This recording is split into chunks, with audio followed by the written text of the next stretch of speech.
Good? I think so. Perfect. There we go. There's Jill. What's up, Jill? Mercury boys. Those boys were flying in the mile today. Did you see that? Yeah. That was impressive. Gosh. There's Fabian's. Nice. I feel like I got to do it tomorrow. Like the mile? Yeah. Just to see how I stack up. Test yourself? Yeah. There was some fast times. I feel like I'm going to be just giving everything I got to get sub 8. Right? Man. Yeah, there was a lot of, I didn't see any 5s. There was some 6, 620 Wyatt, 636 Where's Joseph. Who was the one flying before? Mitch still doing this?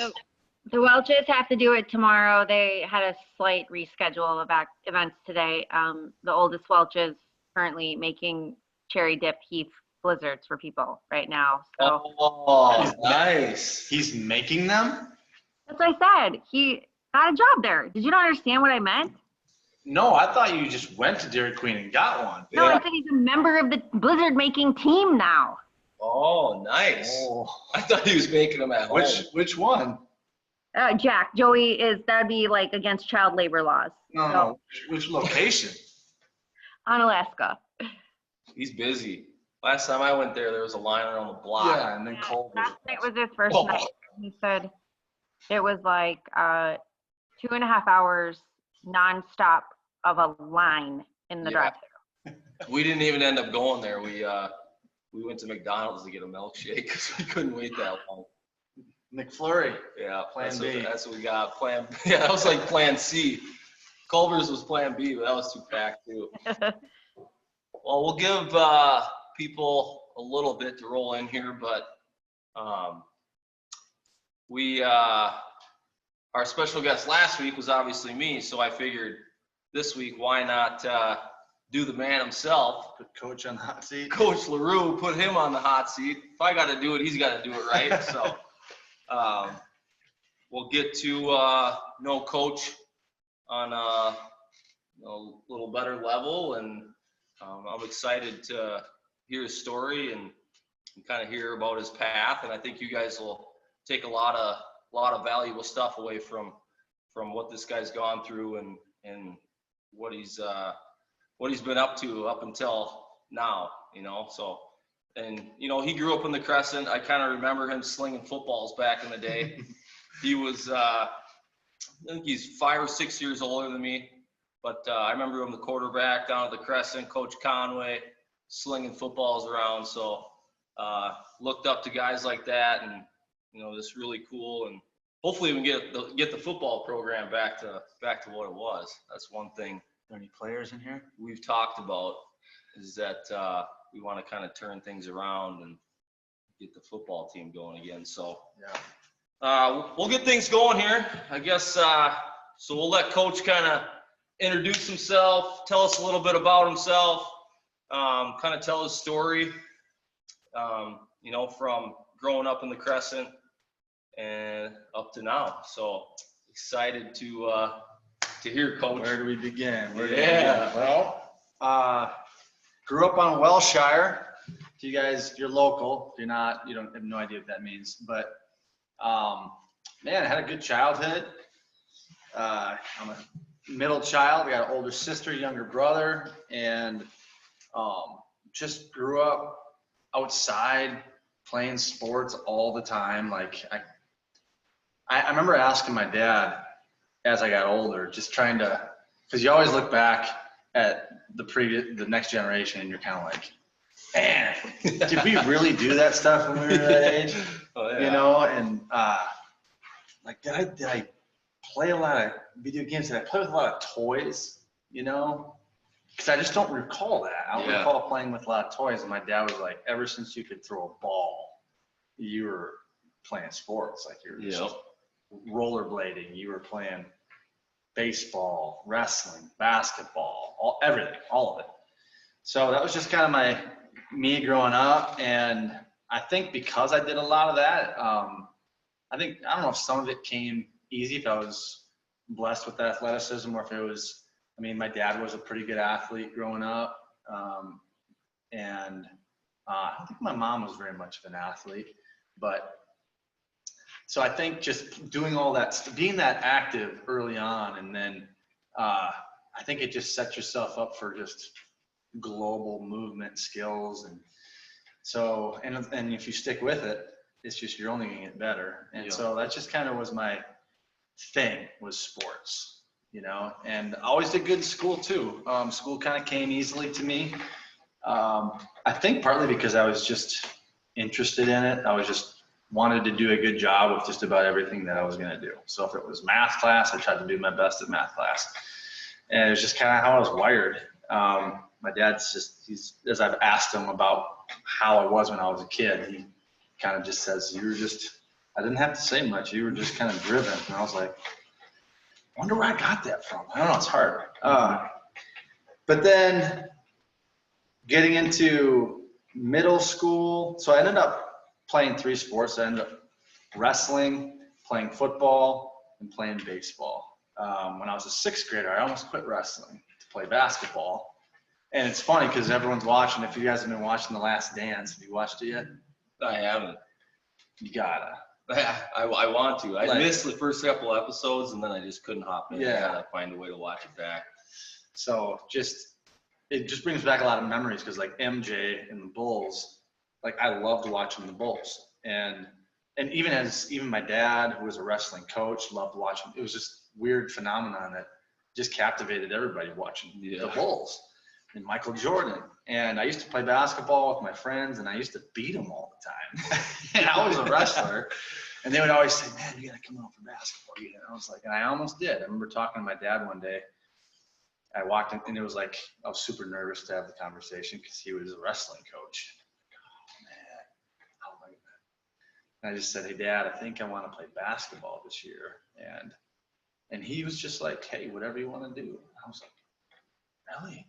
He's like, hey, you want to play basketball? I could tell there was a little bit of disappointment. Yep. Not in me, but just bummed out because it's his passion. And then a day later, I said, nah, I'll stick with wrestling. I made it on my own decision. I wasn't forced on me. And I'm really glad that I stuck it out with wrestling, because it's not the most fun. Yeah. Right. It's a grind. It's tough. Mm-hmm. Practices aren't fun. Heck, competition's not even that fun. It's just a war. Yep. You know, it's not like football where it's just kind of high emotion and high action, and baseball's just fun and relaxed for the most part. Wrestling's just a psychological war, a physical war. But it's the one sport that I'm so glad that I stuck with, because it's what I draw on later in life. You know, like I can't look back, you know, when life gets tough, I don't go like, man, I'm sure glad baseball taught me this lesson. No offense. I don't want to like offend anybody. Right. And you're welcome to disagree with me, you know, or football, you know, is kind of like that physical kind of war mentality too, I guess. But, you know, life is a lot done kind of on your own, and having to make personal decisions and accountability, and personally responsible. And wrestling is, and there's other sports that do that. Don't get me wrong. I'm biased. Yeah. Oh, yeah. Wrestling did that for me, where I was like, I just drew a lot from it. So high school, I loved high school sports. I think they're just in its purest form. High school sports is awesome. And then had a successful all 3 sports. I was a 3-year starter, quarterback, and for varsity, and was an all-state quarterback, played on the all-star team, set some records back in the day. And that comes with it, you know, a team effort, but that's just, you know, just to give you some context. Went to state a couple times in wrestling, and we went to state. I was an all-state catcher too, so three sports. And so when it came to this was an interesting part of my life. So let me backtrack. When I was 12, my mom got diagnosed with cancer, and she was told she had 2 years to live, stage 4 colon cancer. And the doctor was unfortunately right. It was almost 2 years to the diagnosis. She passed away when I was 14. So that was tough. You know, that was those 2 years were really tough. Just, watching somebody you love and just, watching cancer do what cancer does. We've all kind of been touched by cancer, I think, a little bit, and you just see what it does. It's terrible. And I remember this is probably one of the biggest life lessons one of my biggest life lessons was, so my mom passed away on a Friday. August 22nd was a Friday. And Monday, two-a-days started. And I remember, Friday, you hardly even have time to process because it happened late in the night. So basically Saturday morning news was starting to get out to our family. Yep. And then I remember having a conversation with my dad on Sunday because football was starting. And I remember talking to him like, I just don't feel like I'm not up to going to practice. And Dad made me go to practice. And it wasn't like you're going to practice, son, because you're going to win. It wasn't like that type of thing at all. It was like mom would want you to carry on, and it just really, the powerful lesson it taught me, and it was super uncomfortable. I remember going into practice and I'm just like, and you wouldn't think you'd be self-conscious because your mom was passed away, but like you knew everyone knew about it. And I think what I was most worried about was crying, in front of all my buddies and just breaking down. For sure. And Coach Mike Ott was our coach, and he addressed it right away. I was like, oh man. And I remember a couple of my buddies smiling at me, and like Myri and Kyle, as goofy as they are, like they were smiling. Like, oh, geez. We got you, man. And it was like, but the lesson within it was life goes on despite really bad things happening, and it taught me to kind of compartmentalize things. Like something really bad happens, it doesn't mean you can't still do good and work hard in another area. Like you can kind of shut that off. Not that you don't grieve and deal with it, but it just taught me how to continue to do good amongst a bad thing. And because you can easily handle that not in a good way. Yeah, absolutely. My siblings handled it differently, and I'll just leave it at that, So, but there's one of the negative things of it was I just kind of thrust myself into sports, I just kind of, maybe I didn't fully deal with it. I don't know. But I just started thrusting myself into achievement, which is kind of a positive way to handle it. But at the same time, you're still, maybe I wasn't always addressing it. I just kind of was like, okay, I'm just going to go work my butt off and be as good as I can be at these sports in school. And then when I was a senior, before my senior year, my dad, he worked at the brewery. Okay. And I forget what all happened, but they had a change of ownership. He got laid off after like 20 some years of working there. He got laid off, and he needed to start looking for a new career. He had some severance, so he had some time off, but then he got a job with Hormel in Austin, Minnesota. So this is, going into my senior year, that summer he moves. And so he moves to Waseca, Minnesota, and we were kind of deciding, am I going to go with him? Grandma and Grandpa, who I was just visiting today, took me in, so I lived with my grandparents my senior year. Wow. Yeah, so Grandma and Grandpa put up with, being empty nesters, put up with me for a year, fed me. And no way. Grandma wouldn't even let me fold any of my clothes. By the time it was dirty, it was folded. I couldn't. I was kind of spoiled almost. Like, I couldn't even make a peanut butter and jelly sandwich for myself. Like, I would get it out and Grandma would be like, let me do that. So I lived with Grandma and Grandpa my senior year, which it's kind of unique and cool, but at the Yeah, same time, absolutely. kind of tough. My kid brother, who's 2 years younger than me, he would have been a varsity football player with Okay. me. He would have been a pitcher for the Yep. baseball team. He'd been on the rep. We would have played all 3 sports together. Wow. So it was really something I really was looking forward to, and that we missed out on, and that kind of stunk. Yep. Dad wasn't around for a lot of my sporting events. He made important ones, Yep. but couldn't be because he was 2 hours away. So that was tough. And then when recruiting came around, like, remember as a junior, just because I put up some good numbers, Yep. in football in particular, and I started to get a lot of recruiting letters, a lot from like out east, like because I had good grades and stuff, so I got a lot of Ivy League school stuff. Yeah. Yep.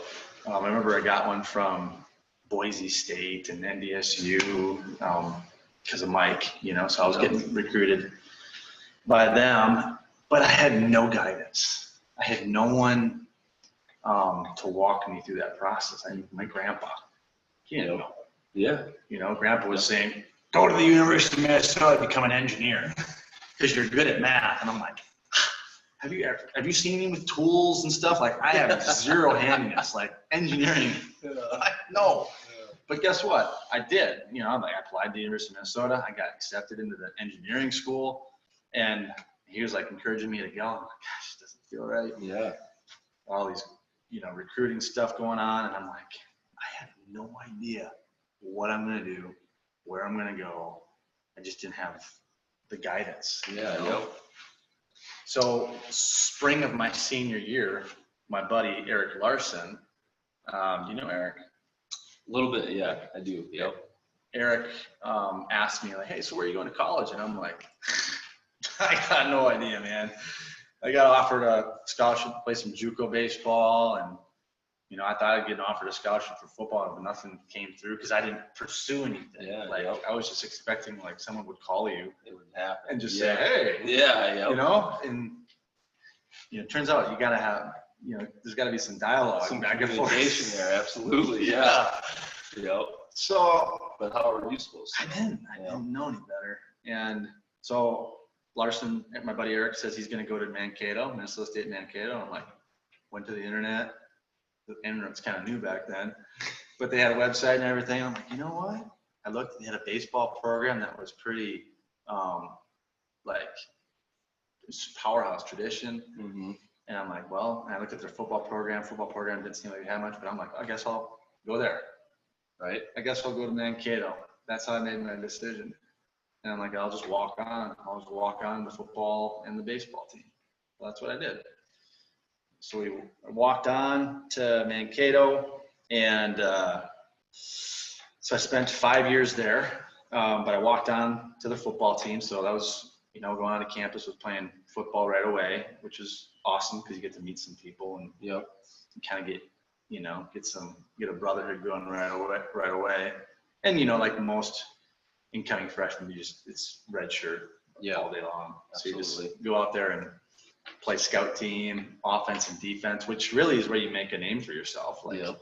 I played scout team defense like I was playing Friday night. Like I was ready to cover their best wide out. I was ready to special teams, bust through the wedge. I was just all about it. I loved it. And they wanted to make me into a strong safety, because I was just had a knack for it. And I played safety in high school, but I'm like, oh yeah, quarterback. Yeah. Yep. Oh yeah. I want the rock in my hand. Right. So played that first year, and then walked on to the baseball team. Would have been in the spring. They have fall baseball, but I was playing football. So in the spring, walked on to the baseball team and won the starting varsity catcher position, which is, can't imagine too many walk-ons. No, that, absolutely not. And I don't know if they knew much about me. I had a couple of conversations with the coach prior to walking on, but so walked on, won that. We platooned, so there's always two catchers, but I was kind of like the starting guy, and had a good freshman year. You always like to perform better. Yep. But I always played pretty well. I thought I was I was satisfied. I wasn't like super excited about my performance, but I was satisfied because I figured I'm going to get better. Yep. You know, it's just the way it is. Every level that I've competed at, it's usually like first year is kind of humbling. Mm-hmm. Like, man, I thought I was better than that. Absolutely. And I need to get better. And then that second year, I went out for football again, and my summer baseball team had made it to the state tournament for amateur wood bat league. This is a pretty big deal. Like, in Minnesota, it's a pretty big deal. And in two-a-days, we're like 2 weeks into two-a-days, and I was hardly getting any reps, you know, and I was getting frustrated. And I went into my coach, and I was, and he was a new coach. The guy that I came in under left, retired, and they got this new guy. His name was Clarence Hawley from Arkansas, some Southern dude. And just, I don't know, he didn't really fit Midwest culture, I don't think. Anyway, I went into his office and said, hey, I'm not getting very many reps. My summer team made the state tournament. I play a pretty big role. I'd like to play in it if that's okay. I'd miss a couple practices though. Yeah. And he said no. And I'm like, and he's just like, if I say yes to you, you know, can I say yes to everybody? And I was just like, and I tried to plead my case, but he wasn't having it. So I went back to my cot, you know, in the old, gosh, I don't even remember the name of it, the old gymnasium. No, there used to be, before you were even there, there's a old gymnasium across from Gage. And anyway, it was old. And that's where we all stayed. Oh, wow. And I just kind of sat there and I was like, man, I was thinking about hanging it up for a first time. Like, because I just kind of figured that if I had a chance at playing at the next level in anything, it was baseball. Yeah. Like, it was just, I just had some natural gifts there with a good arm. Yeah. Just good, you know, and I figured my hitting would come around. And just as a catcher, if you can handle a pitching staff, if you can block, if you can throw, and if you can hit decent, you got a shot. Yeah. So I just kind of was like, that's kind of how I made my decision. Even though I kick myself to this day for quitting football, I could have played both. I know I could have. Yep. But because I didn't know anything different. You know, I played Yeah. 3 sports in high school. It wasn't like the school load was too much that I couldn't handle it. I really didn't feel that way. It was just like, I was just kind of frustrated. I'm like, oh, I'm going to quit football. Yeah. So then I just kind of made baseball my thing. And my second year had a pretty good year. About halfway through, well, 3/4 through the year, I was like second in the batting order most of the year as a catcher, you know, and just kind of an interesting spot for a catcher, you know, in the lineup. And but I hit a slump like the last part of that would have been my sophomore year. I went like over my last like 6 games. You just got ice cold. Yep. You know, it just It happens. happens. Yeah, absolutely. Like, Yep. like, can't see the ball, and then you got the head games going. It was just like, oh man. And so I ended up, you know, statistically speaking, having a worse year in my sophomore year than my freshman year. But I didn't feel that way. You know, I felt like I had a better year. You know, and coach was always just kind of singing my praises about defensively and handling a pitching staff. And so I was kind of like, you know, whatever, satisfied, I guess. Yeah. Yep. But I was fired up about my 3rd year, you know, because I was just like, I feel like that's a breakthrough year, you know. Yep. Year 3, I just feel like humbling, you get better, breakthrough. And that 3rd year, there wasn't one. Go into my coaches' meetings and sit down with them, and I'm kind of like, you know, ready to have a conversation about. I honestly thought I was going to be a team captain, or you know, because we had team votes on it, and just was kind of a vocal leader, clubhouse guy, you know, dugout guy, rah rah, work hard in the weight room, you know. And he said he didn't have a spot on the roster for me the next year. And And I was just like, man, the wind just got zapped from me. I was just like, what? I just got blindsided. So, and that was where, man, it got tough. For the first time in my life, I was floored, man. My identity was stripped from me because athletics was like my kind of who I was. Yeah, yep. And I could have transferred. I spoke to a few other schools.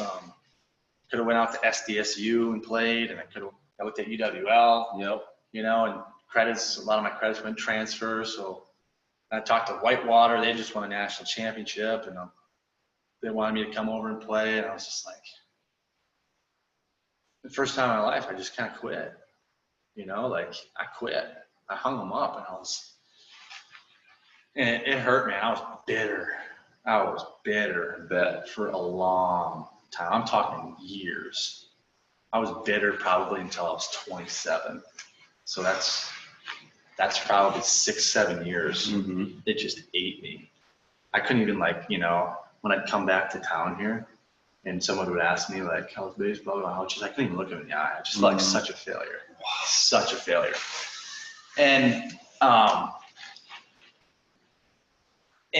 you know, the reality is that I wasn't, but it really felt that way because sports was my only identity. You know, you know, that's why, like, when we read the book Chapel to Carry Water, it speaks to me just as much as I hope it speaks to the kids, like, you know, about identity. And I wish I would have read those things. Yeah. Yep. So I could have just played more free, and I know I would have had more success. But even if say the same results happened, I got cut, I could have been way more at peace with it. Yeah. Where it just ruined me for a while.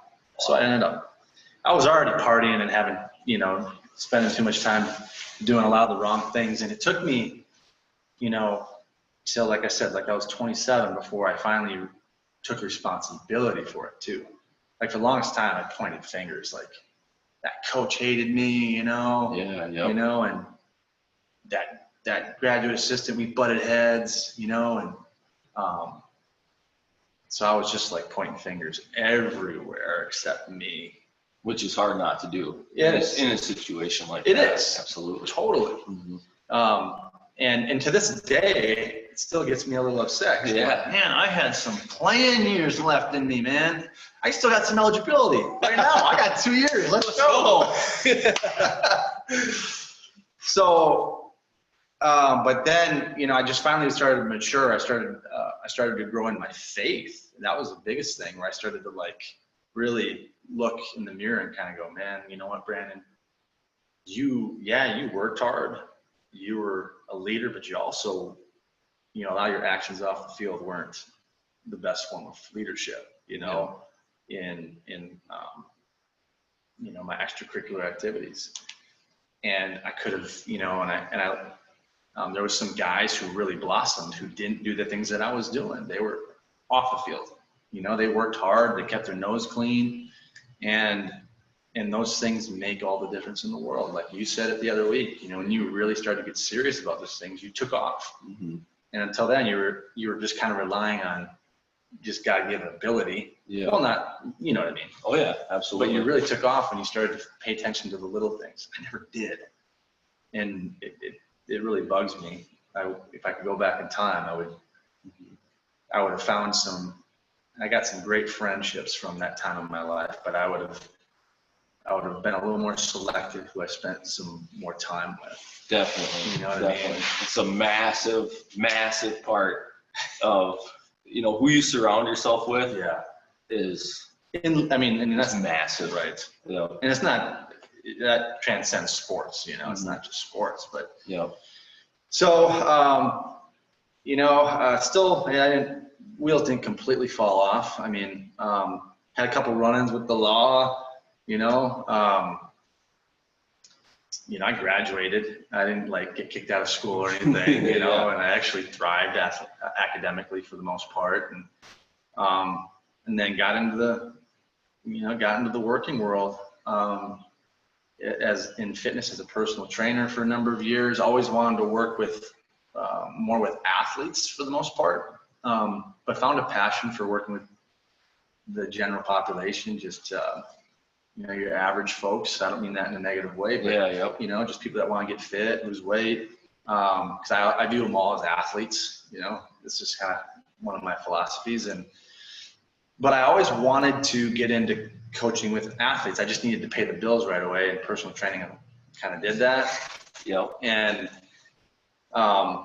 then I got a mentorship with Coach Boyle, Michael Boyle, who's he's like, I don't know, one of the most world-renowned strength coaches out in Boston, and big hockey strength coach guy. He's all sports, but he's really well known for hockey because he was with Boston U and with the Bruins for a while. So I went out there because I really liked how he taught, some of the books he read, or the books he wrote that I read. I did a mentorship program there. He hooked me up with a guy. Chicago Cubs have been my baseball team since I was a kid. So I found a job posting came up, lesson in networking. You know, because I went there, because I established a relationship with Coach Boyle, he knew they went to the same college. The minor league coordinator for the Cubs knew Mike Boyle. I talked to Coach Boyle. I'm like, hey, do you know this Doug Jarl guy? Can you give him a call and put in a good word for me? He said, I'll call him tomorrow. Called him up. 2 weeks later, I got the gig. I'm working for the Cubbies. You know, I'm like, yes, which was a leap of faith because it's not a very high paying position. And I was leaving, you know, I had a serious relationship with Jenny at the time, and it was in Florida, and owned a home in Farmington, Minnesota. And so I did that for a season. Could have went back. They offered me a position back, but I started with I had a good thriving actual side business going with a nutritional company. Absolutely. You know, and so while I coached wrestling, coached baseball, and did some independent contract work, I just spinning plates. I built a side business that over the next 10 years became really big. And, but it was right in my wheelhouse of helping people nutritionally. Just, you know, I kind of grew in leadership ability, working with people, and showing them how to build a business, and speaking in front of people, which I thought would never happen. That used to scare the daylights out of me. Yep. But then, you know, last year, almost to the day is it? The 19th, the 17th of last year, it all got stripped away. So, you know, a business 10 years in the making that was really providing for my family in a great way, not just financially, but just the dynamics of my family with, you know, my middle child's special needs, and we just need a lot of time and flexibility, and it costs money, you know, like a lot of the things that, I mean, kids are expensive in general, but then to have that tacked on top, it just makes it a whole nother level. So that was basically stripped, by no doing of our own. It was outside of our control you can control, right? Yep. And so that went bye-bye. And then, so we were up in the cities, left to kind of pivot and go kind of recreate our livelihood. And that was a year ago. And so I felt like, I told you this, but I felt like God was kind of calling me back to this town for a number of years. And, you know, we didn't need to or anything like that, nor did we need to now, but like, it just felt right. It felt like things were happening for a reason. I wasn't like, when I got cut from baseball, I was bitter about that for a long time. When I got cut from this business, it was really short-lived. I was kind of bitter for maybe a week. Yeah. And then I was like, time to pull up my big boy pants and let's make something good come from this. Yeah, I know. And so we ended up moving back to town. Long story longer. Moved back to town, you know, was coordinating with you because I knew you'd opened up a gym, and I'm like, I wonder if that can be a good partnership. Yeah.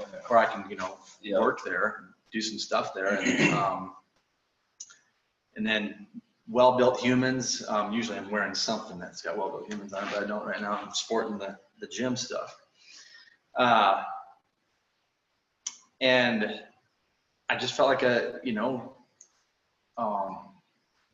my identity was so much bigger than my identity wasn't tied up in that business, you know. And I saw a lot of people's were like they got really tore up over that, and I just felt like there was ways that I could really serve and give and create something again. And that's kind of what Well Built Humans is about. Yeah. That's kind of brings us to now, kind of a roller coaster. Man. There might be some, stuff in there you want to dig in deeper, but.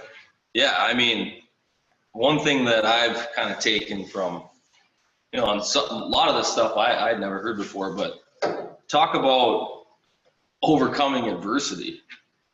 It's kind of one thing after another. It seemed like God was just throwing things at you left and right, and you're testing when you're 12, and with your mom, I can't even imagine trying to overcome something like that. And you press on, and then your dad moves away when you're your senior year of high school, and your brother's gone, your family, you're living with your grandma, and man, the way you've responded is just incredible. And one thing, we're reading the book, The Carpenter, right now, and as I'm reading The Carpenter, I can attest that this guy is a craftsman.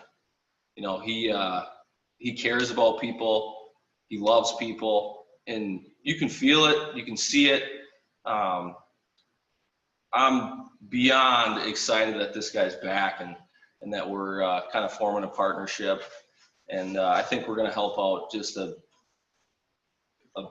buttload of kids, Sorry, excuse my language there. Oh, that's a good way to put it. Yeah, just a ton of people. I couldn't be more excited about the future, and everything this guy does is just an awesome dad. He's an awesome partner with stuff at the gym. He's all pro everything, man. He is. I'm telling you, he is. And just a great mentor for kids. And I couldn't be more excited to have him. But we try to get these kids to overcome adversity, and this guy speaks to it. I mean, getting cut from your college baseball team, and I can attest that trying to find yourself when you're an athlete your whole life, trying to find a purpose is an incredibly hard thing to do. When it's gone. Yeah. Yes. When somebody tells you can't do it anymore, or something happens where you can't do it anymore, and the way you've responded and the person that you are now is just, I can't think of a better way to have responded, and it shaped you into a great human being. I'll say that. I appreciate it, man. Well, it took a while, all good things do. Yeah, it does. It does. And on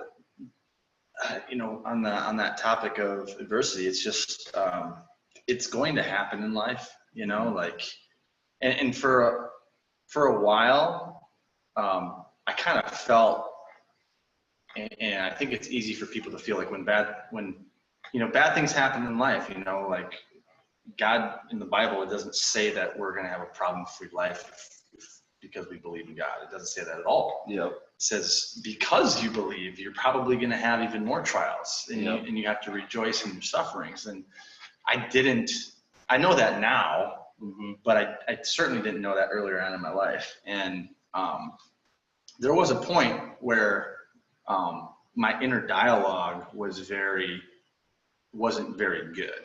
Like it was very poor me. You might not have known that because I was on the outward looking like I was doing some good things, but inner dialogue was just kind of like, man, can't catch a break.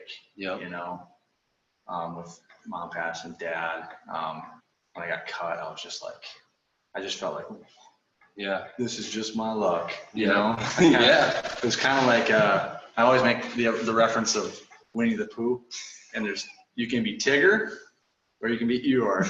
And my man, McMurtry, sometimes I pick on him. I played ball with McMurtry. Sometimes I call him Eeyore. I love you, McMurtry. But I was kind of like, I had that Eeyore mentality. I was like, if you've ever watched Winnie the Pooh, just watch one episode and you'll see what I'm talking about with Eeyore. He's kind of oh, I don't know, Pooh, you know, I don't think that's a good idea, or I'm got bad luck. Yep. And that was kind of my, and then when I had a couple runs with the law, I actually spent a night in the slammer twice.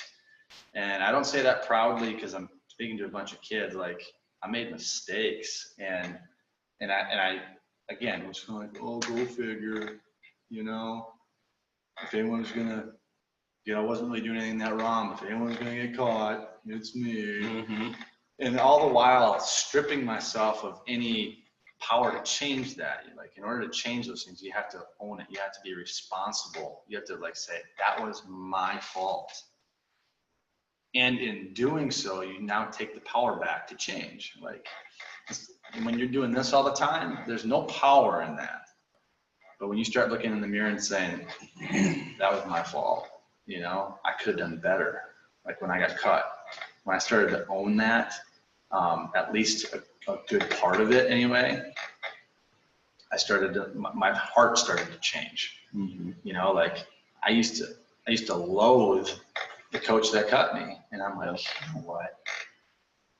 I'm not the first thinking guy that's ever been cut in this world. No. And maybe even unfairly cut.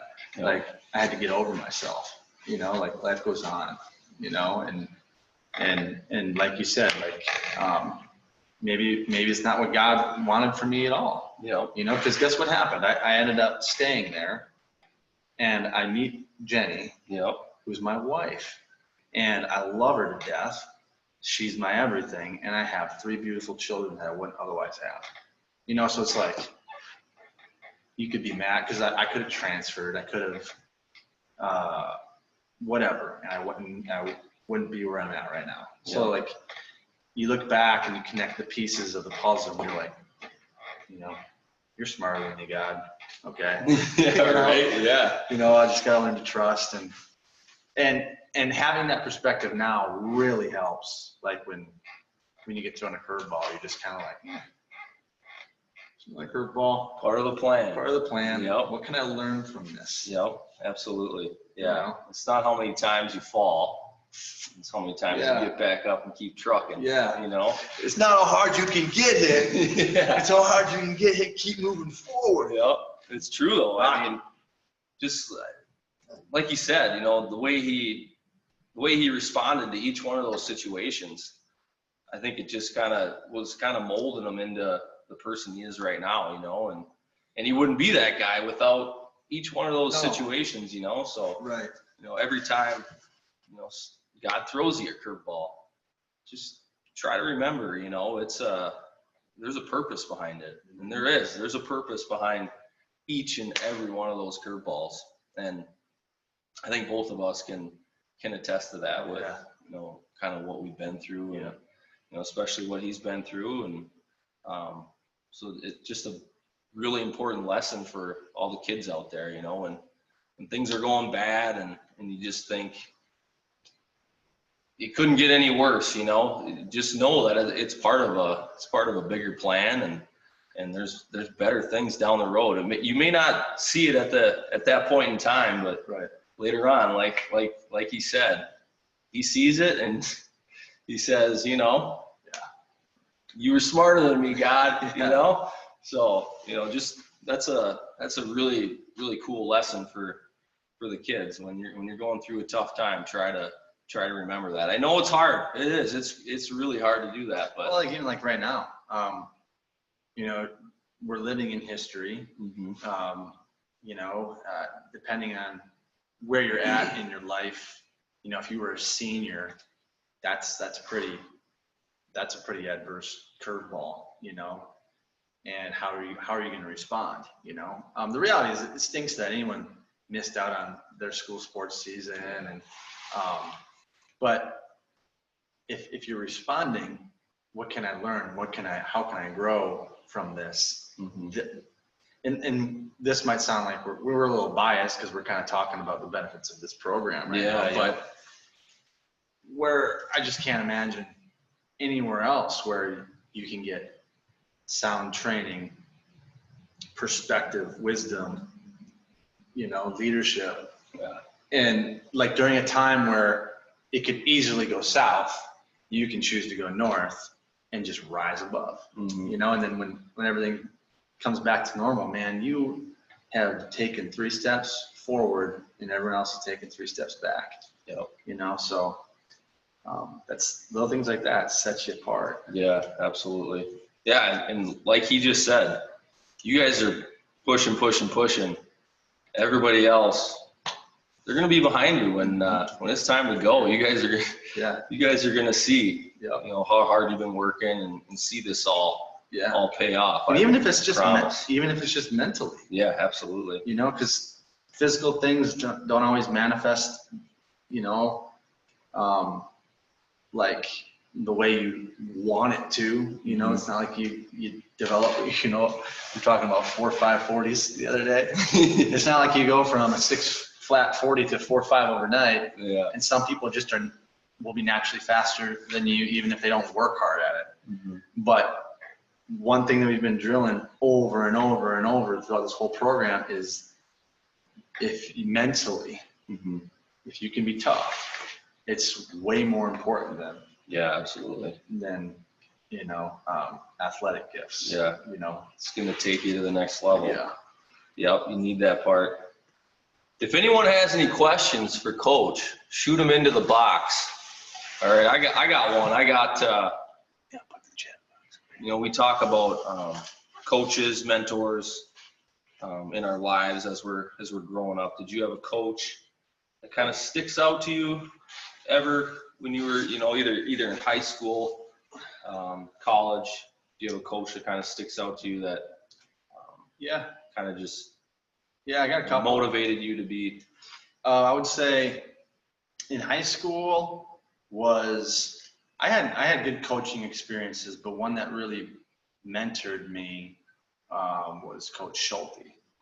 And he was family friend. So my dad's best friend is Coach Schulte, but he was always hardest on me. Like he kind of, you know, because I was a family friend, and so he kind of almost seemed like he'd go out of his way to be extra hard on me, and bark at me. And I remember looking at Dad like, geez, what? He's wearing me out, you know? But in you know, retrospect, I'm grateful for it. But I just remember him having some conversations because he lost his dad when he was young. So like when I lost my mom and then Dad had left, there was a couple times where he'd give me a ride someplace and he would just kind of have a heart to heart with me. Like I never saw that side of Coach Schulte before. For sure. You know, and I could tell like, you know, he really cared, you know, more than about any of the on the mat performance. It was just like he just wanted to let me know that he cared, you know, and it meant a lot to me. Because it's really hard for a coach to do that, you know. Incredibly hard, you know, and nowadays, who knows, you can get in trouble for stuff like that, you know. So I was really grateful for that. And then I would say, then my good friend, I know I talked to you about him a lot, JP Penscover. He was like my mentor when I started in that business, and he was the first dude in my life that was really was strong in his faith, but he also didn't make it weird. You know, I think I had a skewed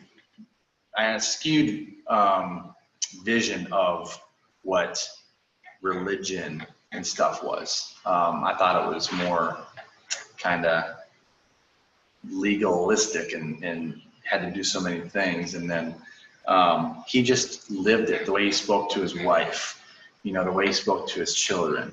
And he was just a cool, outgoing guy. And I just, you know, you never know. It's important how the little things that you do. And because I was watching this guy, he didn't know. He was just living his life. And I was just kind of like really drawn to him and looked up to him because he's a little bit older than I am too. And I'm just like, man,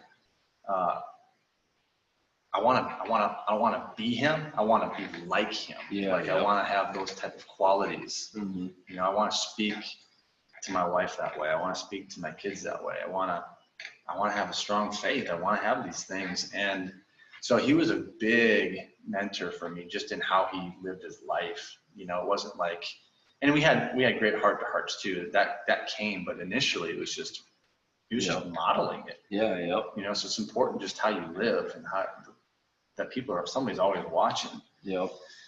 But we also had some really good conversations over the years, and I did a podcast earlier today with a friend, and she asked me what was a question similar to what you just asked me. It wasn't about a specific mentor, but it was a specific piece of like wisdom that one thing that sticks out, and it was to live an inspired life. Mm-hmm. And I got that from JP. I don't know if he got it from somebody else, but I give him credit because, you know, he shared it with me. But like living inspired, and, you know, he shared a good story about it. But what I took away from it was you can live inspired, like adversity, all those different circumstances that were unique to me, the adverse situations, I could have responded negatively, mm-hmm. or you can respond inspired. Like, so the example that I used today, she was asking about my daughter, and she was asking about the book. Mm-hmm. And I'm like, I've just tried to, ever since she's come into our life, I've just tried to live inspired by her. Yep. Learn from her, grow as a father that I never expected to have to, you know, deal with some of these things, but I'm so inspired by it. I'm not like, oh, why did this have to happen? I'm like, this is great. Mm-hmm. You know, like, man, I really got to rise up. Yeah. I don't have just to be your average good dad. I got to be a great dad, mm-hmm. you know? And I've kind of shared that with people who maybe, you know, to an athlete who maybe might be way behind. But if you can live inspired by the fact that, hey, you got a long ways to go, mm-hmm. but you can sit there and go, oh, man, I got a long ways to go. Or you can go, man, I'm gonna live inspired here. I am going to train my butt off. I am gonna get laser focused. I'm gonna see like this movie play out in my mind before it even happens. Yep. Like Rocky training montage, like the music starts to play and you just go into training mode, you know, or you're an adult and you're 100 pounds overweight. Like you can sit there and go, ooh, or you can go, man, I got 100 pounds to lose. This is right. Awesome. Like I'm going to completely transform myself. I'm going to live inspired. And that was like been one of the biggest pieces of wisdom that I've ever got. That's an awesome. They're like two different roads, right? Yeah, right. Absolutely. So like anytime something bad happens, I mean, it's not like you don't have to be delusional if something really bad happens. It's not like, you know, you lose somebody and it's like, oh. Yeah. But you can live inspired nonetheless. Yeah, that's an awesome lesson. Awesome piece of wisdom there too. It's a great way to look at things. Yeah, I know. No doubt. That was game changing. Yeah, I would love to get some good hitting drills or ways to increase power. I love it. Baseball, nice. Baseball nuts. I love it. It's for a young athlete to do if they struggle taking responsibility and holding themselves accountable. What can they start doing now to rid themselves of this burden? Ooh, wow. That's deep. Wow. That's deep. That's a great question. Okay, so the first one is just you'd like to get some drills or ways to increase power. So like, we talked about this. Cross body. Oh yeah. Turning. I don't know if let me know if you're talking about specific baseball drills or like, if you're looking for like specific drills within the weight room. Let me know what you're really talking about, because that'll help me answer better. But Matt, there's time. So let me address Matt's first, because you touched on it. What would you suggest a young athlete to do if they struggle taking responsibility? Man, you just gotta remember that. Well, usually, so most athletes are part of a team, right? So that's the nice thing. Matt's gonna laugh at me because I'm gonna talk about wrestling here, and I would encourage every athlete to, at some point, if possible, to participate in an individual sport where you can't point fingers. That's the one thing that I loved about wrestling. It's one thing you love to hate it almost, because you can't. Like, if you're prone to, like, when you go out and wrestle a guy and you lose, you can't blame anybody. Yeah. It was like you either owned it, like you either blame yourself because you made mistakes or whatever, or you lacked conditioning because you didn't work hard, or the dude just straight up beat you. Yeah. And I've always been able to accept defeat if it was just like the dude was better than me. You know, I was just shake your hand and lick your wounds, man. Yeah. One thing I like about wrestling is he's kind of told me about it is, if you have a guy on your team in your weight class, you wrestle off. Yeah. And there's no politics. There's no politics involved. There's no nothing. It's straight up a wrestling match. You win or you lose, and you get to wrestle. Yeah. I love that. Yeah. Yep. That's the beauty of a sport like that, and that could happen in swimming. It could be tennis. It could be so wrestling isn't the only one. So I only say that to say, you know, if possible, maybe have try to foster an experience where they are in an individual sport and they just gotta own all of it. You know, if it's in a team sport, you just gotta. I would just say try to find examples and stories of, like, even like in the Carpenter we're reading about how to love, serve, and care. And in the context of a team, I know it can get competitive even intra-team, not just playing against another team. Like within your team, there can be a ton of competition. And with this hockey team that I went out and helped, we did this drill where we played a game called the World's Biggest Fan. And what you had to do was, we were playing, it's basically a game of paper, rock, scissors. Yeah. Yep.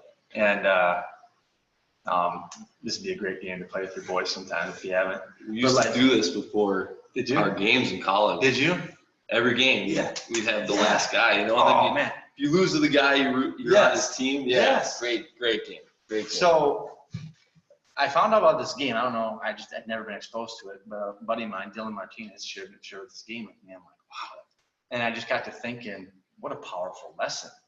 Not just like it's a fun game. Yeah. You know, Raya beats me, but now I got to be his biggest fan. I got to root him on. So Raya goes to someone else. I'm like, come on, Raya, let's go. And then it builds until there's basically two individuals with a big rah-rah. It's rowdy. It's rowdy. It's really a lot of fun. Mm-hmm. But here's the powerful lesson within it. I think that sometimes people just do the game and it's fun. But in a team sport, imagine if you could foster that type of chemistry within your team, where say Orion and I are on the same hockey team and we're fighting for the same position. We're both forwards and we're pretty neck and neck, so it's heated. Like, I want to beat him out, he wants to beat me out, but we're still boys. You know, we're still friends, we're still teammates. But sometimes in team sports, you can get just nature of competition can kind of sometimes get ugly, where it's like you don't want him to do good. Like I don't want him to do good, and I want to do good, so I can earn that role. Yeah. Okay. Now, in the context of a team, that's not the most healthy way.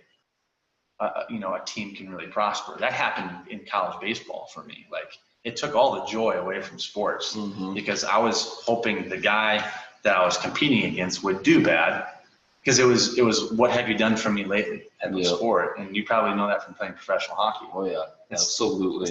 It's not what you did yesterday. It's what you do today. Yeah. And that takes all the joy. Side note, It but does. now, what if you could foster a culture within a team environment where it was like, you know what, Araya wins the starting spot, but now I'm his thinking biggest fan. I'm like rooting him on. I mean, it completely changes and takes all that stress off of me. Opens me up to just play more free. So I'm not stressing like hoping he does bad, and now I'm stressing to play good. Now I can be like, hey, if I'm second line to him, I can go out there and just perform and do my best. I can cheer him on. And what do you think is going to happen within a team chemistry? Yeah. It's going to soar. Absolutely. And guess what happens when team chemistry soars and you're all allowed to open up, play freely, and have fun and root your team on? Who's probably going to win more? Yep. Oh man. You're probably going to win more. And then some of you want to go play college sports, and guess what college scouts want to go see? They want to go see teams that are winning. Absolutely. So Araya might be first line, and we're just using hockey as an example right now, but it could be baseball, it could be football, and their scouts are coming to watch Araya because he's a stud. But guess what? Guess who's on the second line hustling and making plays and pushing Araya to become better? And the scouts are coming to watch because we're winning. And yeah, they might be coming to watch this guy, but they're going to go, hey, who's that guy? You know, Who's that guy? Who's that guy? And other scouts are coming. I shared that with that hockey team, and they were just like, you could tell they'd never thought of it before. And to be quite honest, it was a pretty original thought to me as well, but it was like mind-blowing for me. Like, Yeah. wow. Yeah. Like as a coach, that's the way. Absolutely. You know, if you can help kids. So hopefully that story helps. Like, you know, we shouldn't be pointing fingers. We should be like helping people up, you know, and like, and they might be a weak link on the team. That's the reality of sports. Sometimes there's a weak link, but that doesn't mean we point fingers. That means you help raise that person's game. Speak life into them. You know, do you think if it's pointing and blaming, do you think that person's going to play any better? They're Yeah, probably gonna absolutely. play way worse. Way worse. Yep. Now they're under fire and Absolutely. stress. And if Yep. you're like, hey man, shake it off. Hey, let me show you how to work on that. Or like, let me show you what works for me. Hey, let's go spend some extra time. I mean, straight out of the carpenter, right? Love, serve, care. Absolutely. So that would be my 2 cents on that. And then from a hitting, let me see the first part of that question. Would love to get some good hitting drills or ways to increase power for hitting in baseball. Well, for hitting or pitching, really. I love it, Austin, Logan, and Eeyore. Oh, that's inside joke all the way. But you probably are getting it now. Yeah. It's funny. So drills for hitting and throwing. Well, I mean, a lot of what we're doing in the weight room is, you know, we call it athletic development, but really just developing a strong base of strength and some of the plyometric athletic drills that we're doing and the rotational stuff that we're doing. See, the thing with sports like highly skilled sports like hockey and baseball, oftentimes there's this, it gets marketed, you know, sports specificity. It gets marketed a lot, like to work on all these really fancy drills to increase power, to increase throwing speed, without ever addressing this massive foundation that needs to be addressed. And that's general athleticism, strength, stability, the things that we're working on.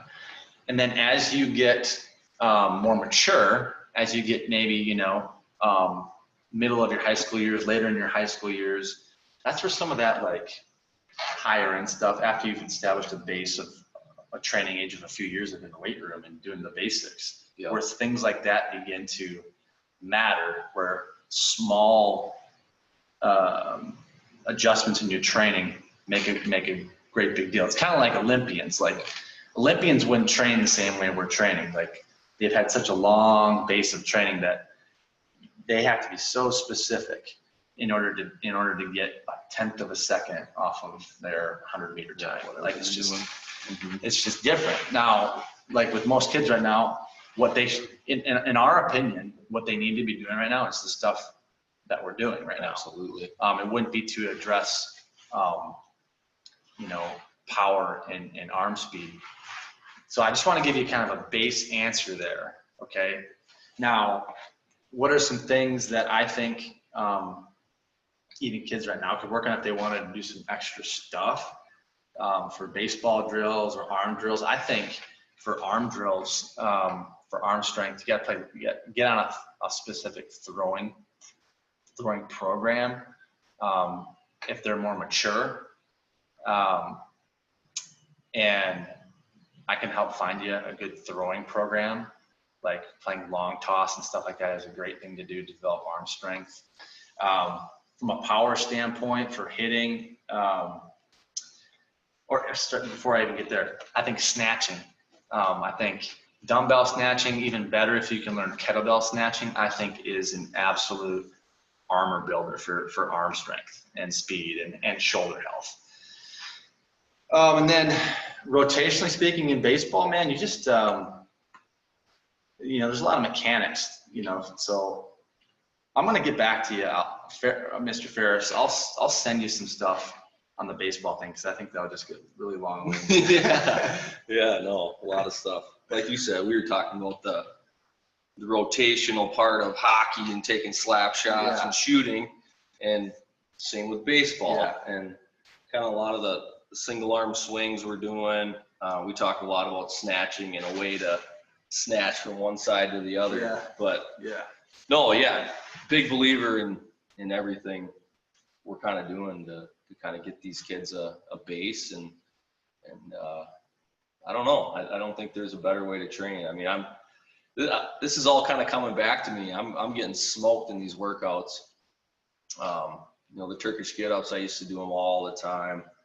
It's like doing them in my sleep. I hated them, but I've gotten back into them, and I just realized how much of how awesome they are, and they're just a full body, get you going, get you ready for your workout. And so it's been awesome to get back into this kind of stuff. And we did this kind of stuff in the NHL. These were our workouts, stuff exactly like this.